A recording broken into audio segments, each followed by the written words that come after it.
बांग्लादेश में हिंदुओं के खिलाफ हिंसा लगातार जारी है, नॉन स्टॉप अटैक हो रहा है। एक अभी ताजा मामला है, वो फिरोजपुर का है। यहाँ जिहादी जमातियों ने हिंदुओं के घरों को फूंक दिया। तस्वीरें आप देखें।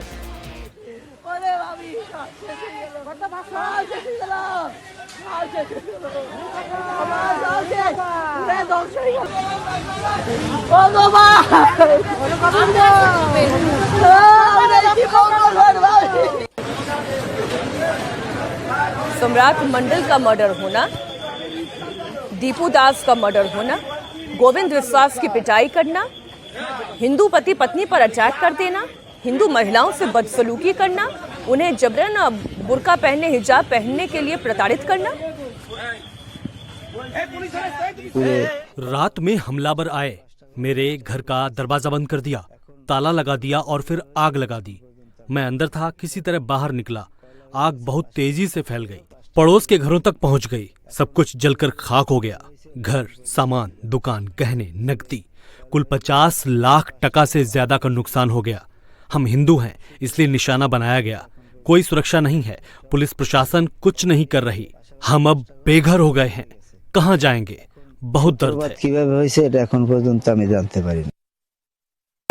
स्क्रूपेर फाँक ना फाँकदा देही घरेर मध्य कतनी माने आबी जेबी गुडी गेडी ने कि कबे केटा कापुर चुपुर हेयर ऊपर धूप धूप करके आगुन ज्वले आमी पलाश गुगारे आगुन करके करके आमी 7-8 मिनिट आमी चित्कार करছি একটা মানুষ বাইরে না সব মরার ঘুম ঘুমাইছে একটা মানুষও বাইরে না দেহি আগুন করকে শিখতে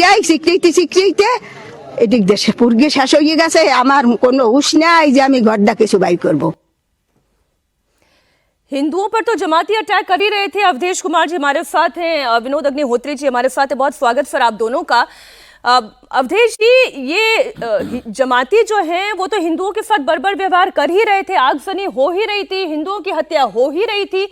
ये लग रहा था कि चलिए ठीक है, चुनाव होंगे, सरकार आएगी तो ये अल्पसंख्यकों के ऊपर हो रहा अत्याचार खत्म होगा। लेकिन जब खुद ही एनसीपी जमातियों की गोद में जाकर बैठ जाए तो क्या एक्सपेक्ट करें?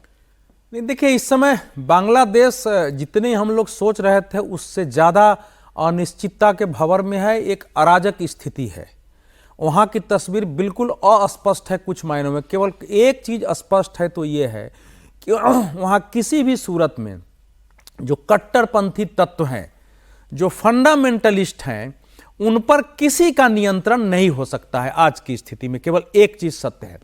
अब इस समय एनसीपी का जो जमात के साथ गठबंधन हुआ है उसके विरोध में जो उस समय छात्र मूवमेंट के एक और बड़े हीरो थे महफूज आलम, उसने इस्तीफा दिया है। आपने खुद समाचार में सुना है कि 30 लोगों ने किया है, लेकिन अब 30 से ज़्यादा भी संख्या है, क्योंकि वहाँ एक वर्ग है छोटा सा जिनका एक कॉन्टैक्ट है एनजीओ वगैरह चलाने से, दुनिया के स्तर पर भी, कुछ मीडिया के स्तर पर भी। और जो जमात का कैरेक्टर रहा है, अब बांग्लादेश के अंदर भी शेख हसीना के विद्रोह के बाद एक समूह सोचने लगा है इस बात पर कि भाई जमात ने तो पाकिस्तानियों का साथ ही नहीं दिया, बल्कि जो 10 से 30 लाख लोग मारे गए उसमें मुसलमान भी शामिल थे, उनकी हत्याओं में कराने में इनकी भूमिका थी। और भाषण में भी कहा गया है, जो लोग छोड़ के गए हैं उनमें उन्होंने कहा है कि भाई जमात ने तो उस समय हत्याएं करवाई थी मिलकर के, और इसका कैरेक्टर ऐसा ही रहा है, तो उसके साथ हमको कैसे जाना चाहिए, हम दुनिया को क्या मुंह दिखाएंगे। लेकिन यह वर्ग इतना बड़ा नहीं है कि इस समय बांग्लादेश की घटना को प्रभावित करे। जो दूसरी स्थिति हो रही है, बांग्लादेश के एक मानवाधिकार संगठन ने कल ही एक रिपोर्ट जारी किया है। उसने यह बताया है कि पिछले कुछ दिनों में 32 ईश निंदा की घटनाएं हुई, 32, जिनमें से एक भी घटना ईश निंदा की नहीं थी, वह कहा है।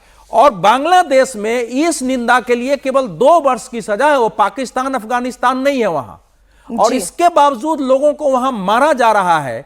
और उसने सरकार को कहा है कि अगर यह स्थिति रहेगी तो पूरी दुनिया में बांग्लादेश को बदनामी होगी।